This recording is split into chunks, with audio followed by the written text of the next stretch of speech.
지금 저는 조용한 원룸에서 혼자 살고 있습니다. 창문을 열면 시내버스가 지나가는 소리가 들립니다.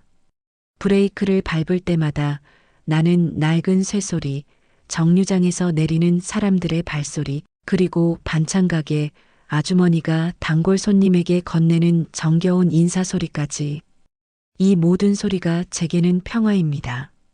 퇴근 후엔 고양이처럼 이불 속에 파묻혀 넷플릭스를 봅니다. 컵라면에 뜨거운 물을 붓고 3분을 기다리는 그 시간조차 저는 사랑합니다. 아무도 저를 재촉하지 않고 아무도 제 시간을 빼앗지 않으니까요. 그게 제 하루의 전부입니다. 이 평온이 얼마나 소중한지 저는 너무나 잘 압니다. 왜냐하면요. 불과 1년 전까지만 해도 제 인생엔 평온이라는 단어가 존재하지 않았거든요. 그땐 몰랐습니다.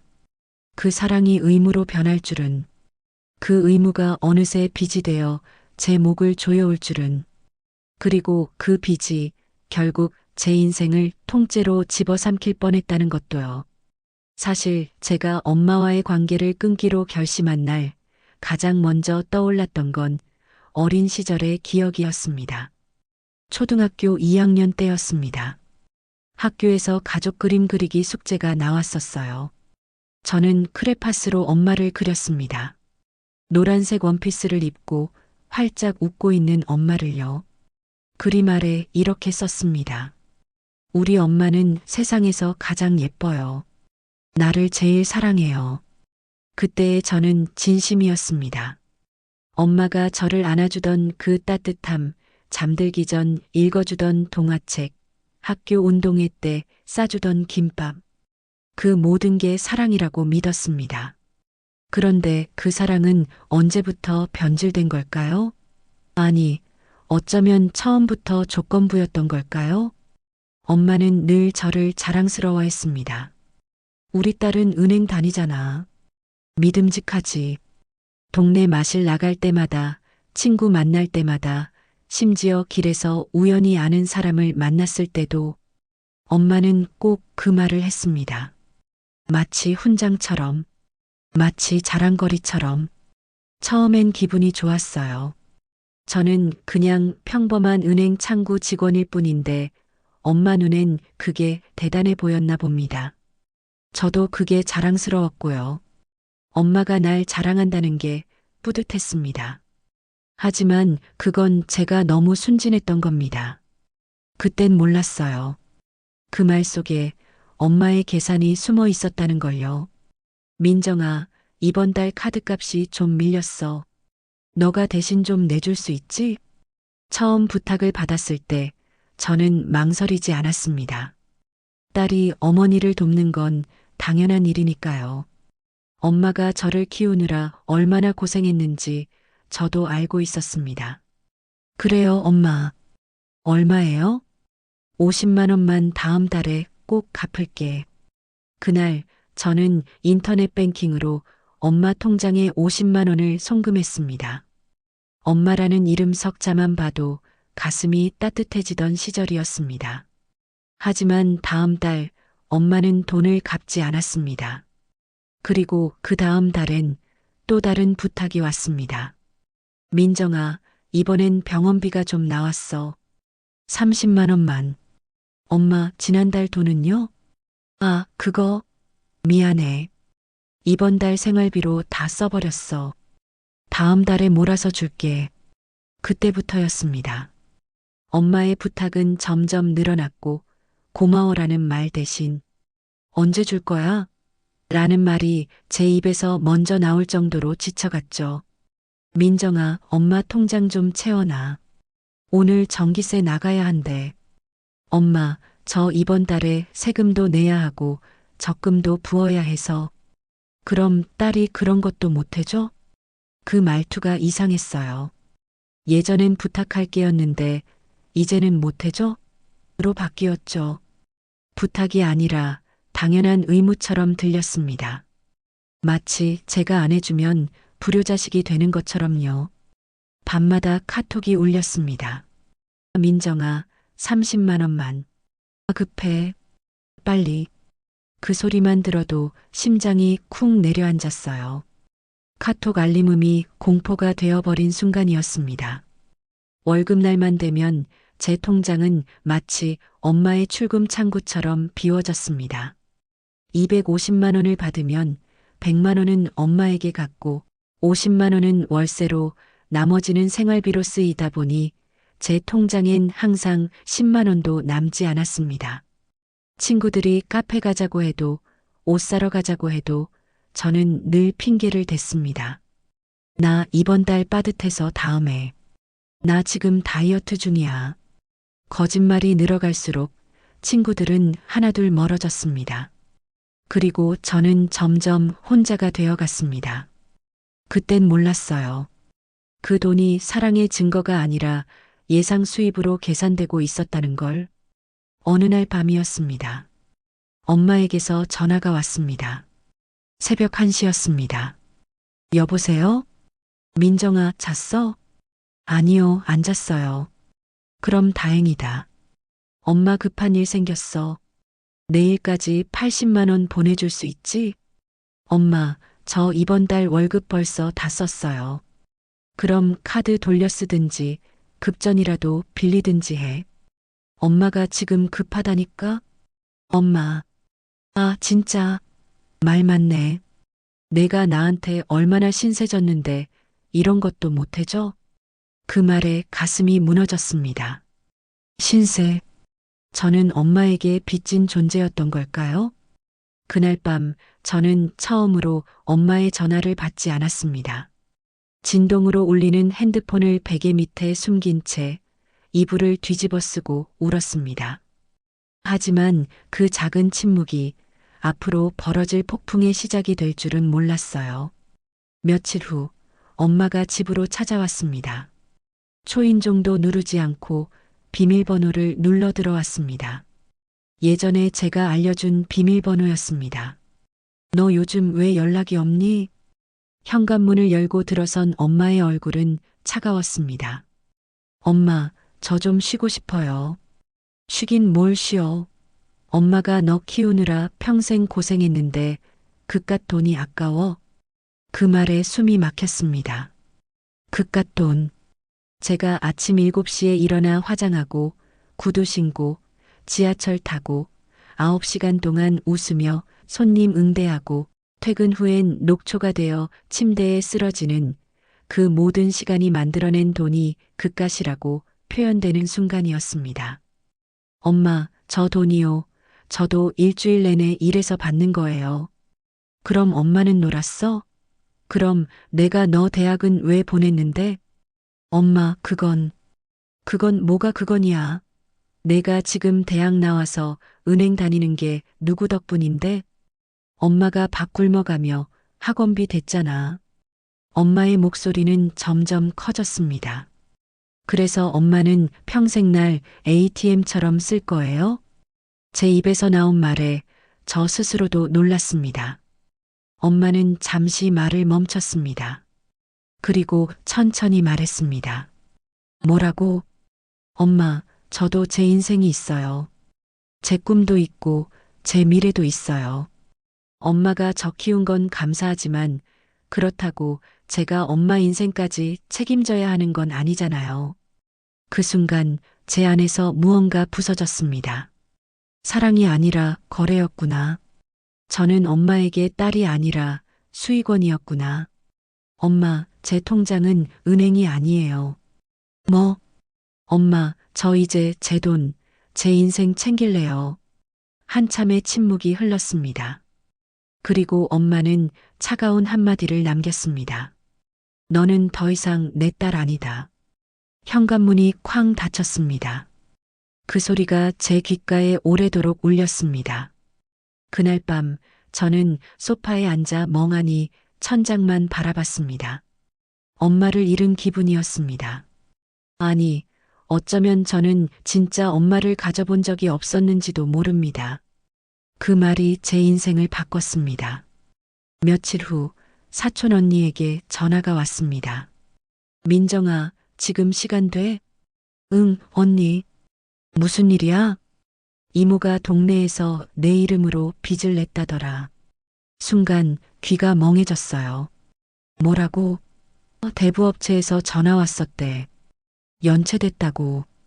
근데 채무자 이름이 너더라. 손이 떨렸습니다.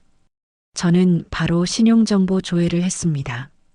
그리고 그 화면을 본 순간 눈앞이 하얘졌습니다. 대출 1 300만 원 연체 중, 대출 2 500만 원 연체 중, 총 800만 원의 빚이 제 이름으로 잡혀 있었습니다. 저는 그런 대출을 받은 적이 없습니다.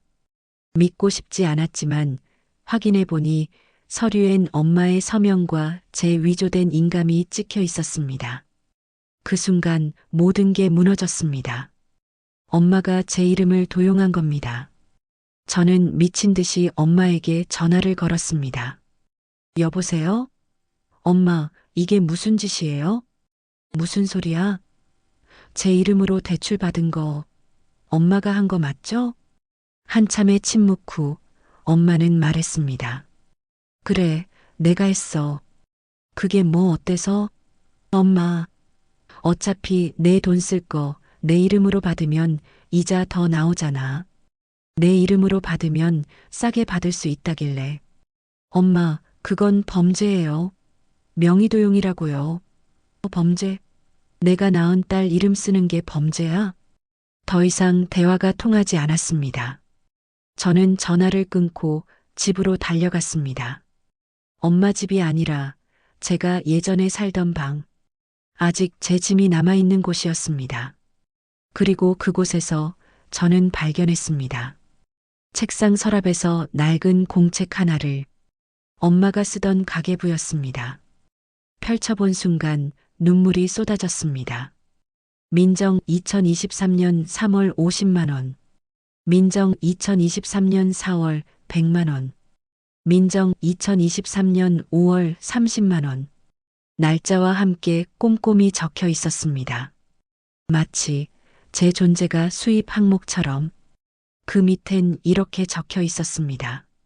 민정이 월급 250만 원. 100만 원은 받을 수 있음. 부족하면 카드 돌려쓰게 하면 됨. 그 순간 눈물이 아니라 결의가 났습니다. 이제는 끊어야겠다고. 돈도 관계도 그 끈도. 하지만 가계부를 더 넘기다가 저는 또 다른 것을 발견했습니다. 구겨진 종이 한 장이 떨어졌습니다. 그건 외할머니가 엄마에게 보낸 편지였습니다. 선이야, 엄마는 내게 아무것도 해준 게 없구나. 돈밖에 줄 수 없었어. 미안하다. 너도 나한테 기대하지 마라. 엄마는 그저 돈벌이로 바빴을 뿐이야. 그 편지를 읽는 순간 가슴이 무너졌습니다. 엄마도 저와 같은 상처를 받고 자란 거였습니다. 엄마도 사랑을 돈으로만 배웠던 거였습니다. 하지만 그렇다고 제가 그 상처까지 짊어져야 하는 건 아니었습니다. 다음 날 저는 바로 은행에 신고했습니다. 명의도용으로 대출이 발생했습니다. 이건 제가 받은 게 아니에요. 확인해 보니 서명이 다르네요. 경찰 신고하셔야 할 것 같습니다. 저는 경찰서로 향했습니다. 민원실 직원이 조심스럽게 물었습니다. 그런데 혹시 명의도용하신 분이 가족이신가요? 네. 제 어머니입니다. 딸이 엄마를 고발하시겠다는 거예요? 저는 단호히 말했습니다. 네. 더는 참지 않겠습니다. 서류를 제출하고 진술서를 작성했습니다. 손이 떨렸지만 멈추지 않았습니다. 며칠 후 엄마에게서 전화가 왔습니다. 민정아, 너 진짜 경찰서에 신고했어? 네. 너 미쳤니? 내 엄마를 고발해? 엄마가 먼저 날 배신했잖아요. 배신? 내가 너 키운 게 배신이야? 엄마, 저 키운 건 엄마 선택이었어요. 저는 태어나고 싶다고 태어난 게 아니에요. 근데 엄마는 저한테 평생 빚을 갚으라고 하잖아요. 엄마, 그럴 거면 진짜 끝이에요. 그래, 끝이다. 우리 이제 그만하자. 한동안 아무 말도 들리지 않았습니다. 그 침묵이 이상하게 평화로웠습니다. 전화를 끊고 저는 창문을 열었습니다. 가을바람이 얼굴을 스쳤습니다.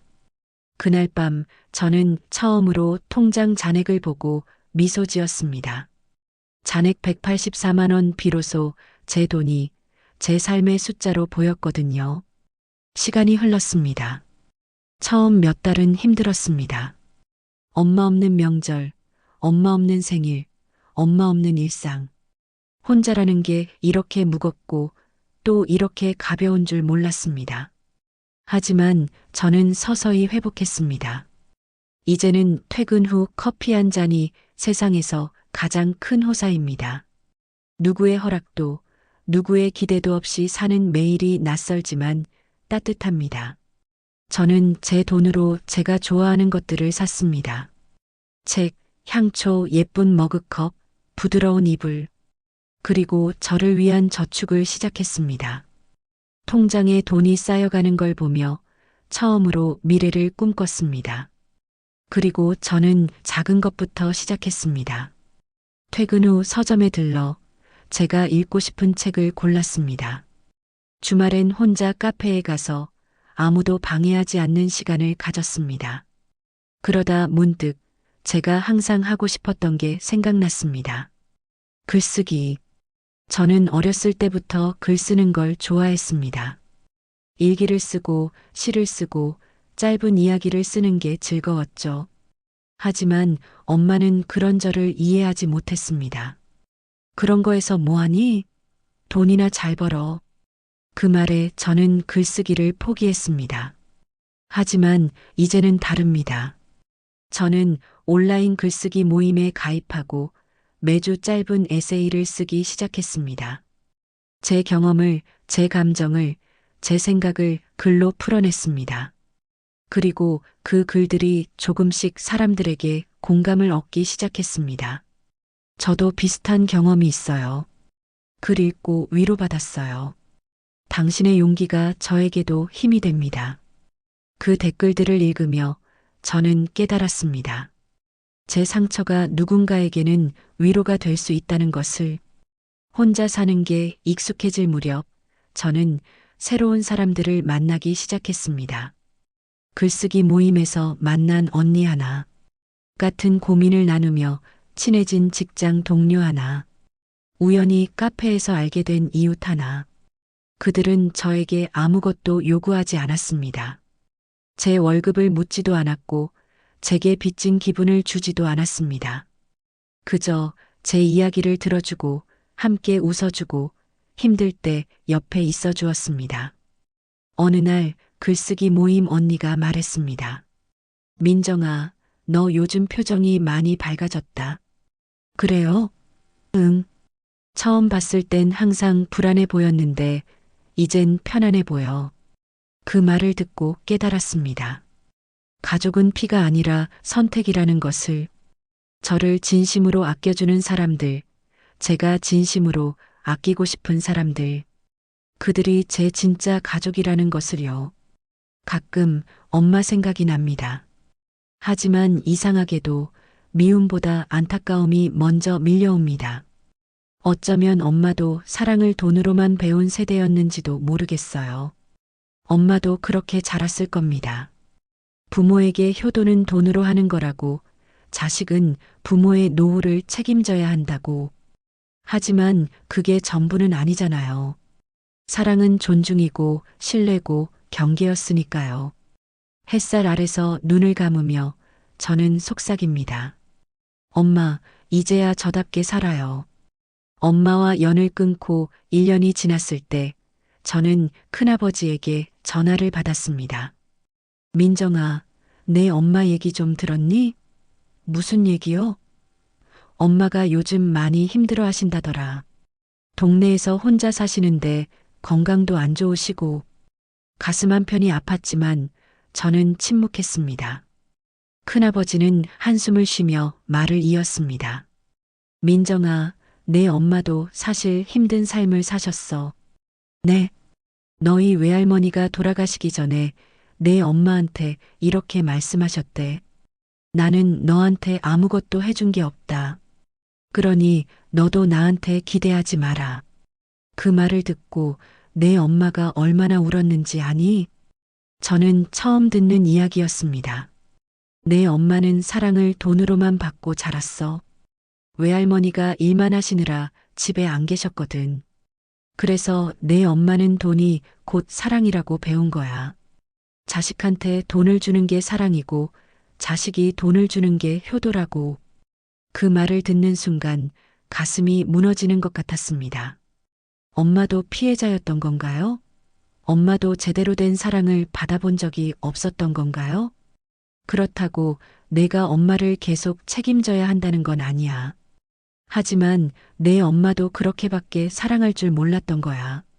그게 엄마가 배운 사랑의 전부였으니까. 전화를 끊고 저는 한참을 멍하니 앉아 있었습니다. 엄마를 미워할 수도 용서할 수도 없었습니다. 다만 슬펐습니다. 세대를 거쳐 이어지는 상처들이. 큰아버지의 전화 이후 저는 며칠 동안 고민했습니다. 엄마에게 다시 연락해야 할까? 엄마의 과거를 알았으니 이해하고 용서해야 할까? 하지만 결론은 같았습니다. 이해와 허용은 다르다. 저는 엄마의 과거를 이해할 수 있습니다. 엄마도 제대로 된 사랑을 받지 못했고, 그래서 저에게도 그런 방식으로밖에 사랑할 수 없었다는 것을. 하지만 그렇다고 해서 제가 엄마의 ATM 역할을 계속해야 한다는 건 아닙니다. 엄마의 상처는 엄마의 것입니다. 저는 그 상처를 대신 짊어질 수 없습니다. 저에게도 제 인생이 있고 제 꿈이 있으니까요. 그날 밤 저는 일기장에 이렇게 썼습니다. 엄마, 저는 엄마를 이해합니다. 하지만 엄마의 삶을 대신 살아줄 순 없어요. 엄마가 받지 못한 사랑을 제가 채워드릴 순 없어요. 그건 엄마가 스스로 치유해야 할 부분이에요. 저는 이제 저를 사랑하며 살겠습니다. 그게 제가 엄마에게 줄 수 있는 마지막 선물이에요. 건강한 경계를요. 그로부터 몇 달이 더 지났습니다. 저는 여전히 혼자 살고 있습니다. 하지만 이제는 혼자가 외롭지 않습니다. 오히려 자유롭고 평화롭습니다. 저는 제 월급으로 제가 좋아하는 것들을 하나씩 사 모았습니다. 작은 화분, 예쁜 조명, 폭신한 쿠션들. 제 원룸은 이제 정말 제 공간이 되었습니다. 그리고 얼마 전 저는 엄마에게 짧은 문자를 보냈습니다. 엄마, 저 잘 지내요. 명절에 용돈 조금 보낼게요. 하지만 매달 생활비는 힘들어요. 엄마도 건강 챙기세요. 엄마에게서 답장이 왔습니다. 그래, 알았다. 너도 몸 챙겨라. 짧은 문자였지만 그걸로 충분했습니다. 저는 엄마와 완전히 연을 끊은 게 아닙니다. 다만 건강한 거리를 만든 것뿐입니다. 명절에 한 번씩 안부를 묻고 가끔 용돈을 드리고 필요하면 병원에 모셔다 드리는 것. 그 정도면 충분합니다. 저는 더 이상 엄마의 인생을 책임지지 않습니다. 그게 저와 엄마 둘 다를 위한 일이니까요. 제 인생에서 가장 큰 변화는 사랑에 대한 개념이 바뀐 것이었습니다. 저는 평생 이렇게 배워왔습니다. 사랑은 희생이다. 사랑은 참는 것이다. 사랑은 주는 것이다. 하지만 이제는 압니다. 진짜 사랑은 존중이라는 것을, 상대방의 경계를 인정하고 상대방의 선택을 존중하고 상대방의 인생을 침범하지 않는 것. 그게 진짜 사랑이라는 걸요. 그리고 무엇보다 저는 이제 이걸 압니다. 내가 무언가를 주지 않아도 나는 사랑받을 가치가 있다는 것을. 제 존재 자체로 저는 충분히 소중합니다. 제 돈이 아니라 제 존재가 가치 있습니다. 이 깨달음이 제 인생을 완전히 바꿔놓았습니다. 지금 저는 조용한 원룸에서 이 글을 쓰고 있습니다. 창밖에선 비가 내리고 있습니다. 따뜻한 차 한 잔을 들고 창문에 맺힌 빗방울을 바라보며 저는 생각합니다. 나는 지금 행복한가? 그 질문에 대한 답은 예입니다. 완벽하진 않지만 평온합니다. 풍족하진 않지만 자유롭습니다. 외롭지만 혼자가 아닙니다. 저는 이제 압니다. 평온은 아무 일도 없는 상태가 아니라는 것을, 평온은 내가 나로 살 수 있는 상태라는 것을요. 엄마와의 관계는 여전히 복잡합니다. 완전히 화해한 것도 완전히 끊어진 것도 아닙니다. 다만 우리는 각자의 삶을 살고 있습니다. 거리를 두고 경계를 지키며 각자의 방식으로요. 그리고 그걸로 충분합니다. 얼마 전 엄마에게서 짧은 편지가 왔습니다. 우편함을 열었을 때 낯익은 손글씨가 적힌 편지 한 장이 들어 있었습니다. 민정아, 미안하다. 돈보다 내가 더 소중했단 걸 이제야 알았다.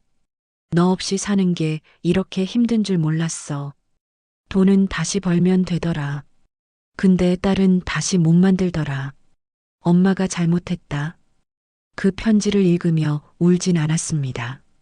그저 창문을 열고 가을 바람을 한참 느꼈습니다. 사랑이란 주고받는 게 아니라 존중하는 일이란 걸 이제야 깨달았으니까요. 저는 답장을 쓰지 않았습니다. 아직은 준비가 안 됐으니까요. 언젠가 제 마음이 완전히 회복되면 그때는 엄마에게 말할 수 있을 것 같습니다. 엄마, 저 이제 괜찮아요. 그리고 엄마도 괜찮아지길 바래요. 하지만 지금은 아닙니다. 지금은 제가 저를 사랑할 시간입니다. 이제야 진짜 살 것 같습니다. 존엄을 지킨다는 건 결국 나를 다시 사랑하는 일이었으니까요. 이 이야기를 읽고 계신 당신, 혹시 지금 누군가에게 빚진 기분으로 살고 계신가요? 부모님에게, 배우자에게, 혹은 친구에게 이 정도는 해줘야지 하며 당신의 한계를 넘어서고 계신가요? 제가 드리고 싶은 말은 이겁니다. 당신은 누구에게도 빚진 존재가 아닙니다. 사랑은 거래가 아닙니다. 당신이 받은 사랑의 대가를 지불할 의무는 없습니다. 사랑은 자유롭게 주고 자유롭게 받는 겁니다. 만약 그 사랑이 당신을 옥죄고 있다면 그건 사랑이 아닙니다. 그건 통제이고 착취입니다. 끊어내세요. 용기를 내세요. 당신의 인생은 당신의 것입니다. 그 누구도, 심지어 부모님도 당신의 인생을 대신 살 수 없습니다. 그러니 당신도 그들의 인생을 대신 책임질 필요가 없습니다. 경계를 세우세요. 아니요 라고 말하세요. 그리고 당신을 위해 사세요. 그게 이기적인 게 아닙니다. 그게 바로 당신을 사랑하는 일입니다. 저는 이제야 알았습니다. 평온은 공짜로 주어지지 않는다는 걸, 평온은 싸워서 얻어내는 것이라는 걸, 그리고 그 싸움은 남이 아니라 나 자신을 위한 싸움이라는 걸, 당신도 할 수 있습니다. 당신도 평온을 찾을 수 있습니다. 지금 이 순간부터 당신을 위해 살아가세요. 당신은 충분히 가치 있는 사람입니다. 당신은 그 자체로 충분합니다. 당신은 사랑받을 자격이 있습니다. 당신은 행복할 권리가 있습니다. 그리고 당신은 당신을 위해 살아도 됩니다. 이제 당신의 이야기를 시작하세요. 당신만의 평온을 찾아가세요. 저는 당신을 응원합니다. 가족이라는 이름으로, 사랑이라는 이름으로, 의무라는 이름으로 우리는 때때로 우리 자신을 잃어버립니다. 하지만 당신의 인생은 당신의 것입니다. 그 누구도, 심지어 가장 가까운 사람도 당신의 인생을 대신 살 수 없습니다. 경계를 세우는 것은 사랑을 포기하는 게 아닙니다. 오히려 더 건강한 사랑을 위한 첫걸음입니다. 당신이 당신을 사랑할 때 비로소 다른 사람도 제대로 사랑할 수 있으니까요. 이 글이 누군가에게 작은 위로와 용기가 되기를 바랍니다. 당신은 혼자가 아닙니다. 우리는 함께 성장하고 있습니다.